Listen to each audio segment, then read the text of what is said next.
ස්ත්‍රියක් වුණත් උනට වඩා නැලවෙන්න යන්න ඕනේ නැහැ සමාජයේ යම් තැනක තමාට අසාධාරණයක් සිද්ධ වෙනවා නම් ඔයාට පුළුවන් වෙන්න ඕනේ ඒකට නැගී සිටින්න. ඔයාට එතන කතා කරන්න පුළුවන් වෙන්න ඕනේ. තමන්ට බස් එකේ යනකොට හිරිහැරයක් වෙනවා නම් ඒකට කතා කරන්න පුළුවන් වෙන්න ඕනේ. සමහරට කනට කණේ පාරක් මනුස්සෙක්ට ගහන්න අවශ්‍ය නම් ඒක ගහන්න පුළුවන් වෙන්න ඕනේ.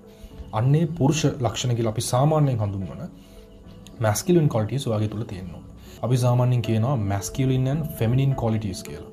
ඒ කියන්නේ ස්ත්‍රී සහ පුරුෂ ගති ලක්ෂණ. අපි හිතන් ඉන්නවා නම් පිරිමි තුල තියෙන්න ඕනේ පිරිමි රළු ගති විතරමයි කියලා. ඒක වැරදි.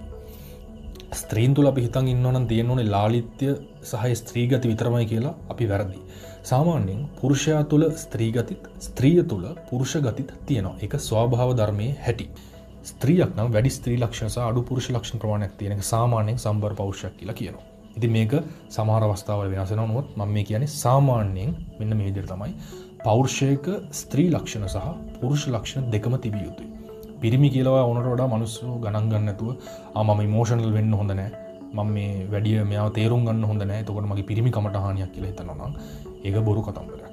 ඒ නිසා සාමාන්‍යයෙන් මනෝවිද්‍යාත්මකව ජීව විද්‍යාත්මකව මනුෂ්‍යයාගේ පිරිමියා තුල ස්ත්‍රී ගතිත් ස්ත්‍රී තුල පිරිමි ගතිත් සාමාන්‍යයෙන්